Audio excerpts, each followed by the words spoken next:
Pulse polio immunisation പദ്ധതിയുടെ ഭാഗമായി ജില്ലയിൽ 3,11,689 കുട്ടികൾക്ക് തുള്ളിമരുന്ന് നൽകി.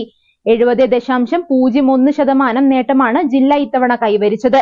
ബസ് സ്റ്റാൻഡ്, റെയിൽവേ സ്റ്റേഷൻ, ആശുപത്രികൾ എന്നീ സ്ഥലങ്ങളിൽ ഇന്നും നാളെയുമായി പോളിയോ ബൂത്തുകൾ പ്രവർത്തിക്കും. കണക്കുകൾ പ്രകാരം ജില്ലയിൽ 5 വയസ്സിൽ താഴെ 4,45,201 കുട്ടികളാണുള്ളത്.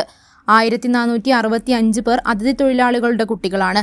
40 മൊബൈൽ ബൂത്തുകൾ, 66 ട്രാൻസിറ്റ് ബൂത്തുകൾ എന്നിവ ഉൾപ്പെടെ 3,781 ബൂത്തുകളാണ് പോളിയോ വിതരണത്തിനായി ഒരുക്കിയത്. ഇതിൽ 50 ബൂത്തുകൾ 100% നേട്ടം കൈവരിച്ചു. നിലവിൽ വാക്സിൻ നൽകാൻ സാധിക്കാത്തവർക്ക് മരുന്ന് നൽകാൻ സന്നദ്ധ പ്രവർത്തകരുടെയും ആരോഗ്യ പ്രവർത്തകരുടെയും നേതൃത്വത്തിൽ എല്ലാ വീടുകളും സന്ദർശിച്ച് പോളിയോ വാക്സിൻ നൽകും. പോളിയോക്കെതിരെ നേടിയ വിജയം നിലനിർത്തണമെങ്കിൽ ജാഗ്രത തുടരേണ്ടത് അത്യാവശ്യമാണെന്ന് മലപ്പുറം താലൂക്ക് ആശുപത്രിയിൽ വെച്ച് നടന്ന പൾസ് പോളിയോ ജില്ലാതല ഉദ്ഘാടനത്തിൽ പി ഉബൈദുള്ള MLA പറഞ്ഞു. വാർഡ് കൗൺസിലർ സുരേഷ് മാസ്റ്റർ അധ്യക്ഷത വഹിച്ച പരിപാടിയിൽ ജില്ലാ medical officer doctor R. Renuka, ജില്ലാ കളക്ടർ VR. വിനോദ് എന്നിവർ പങ്കെടുത്തു.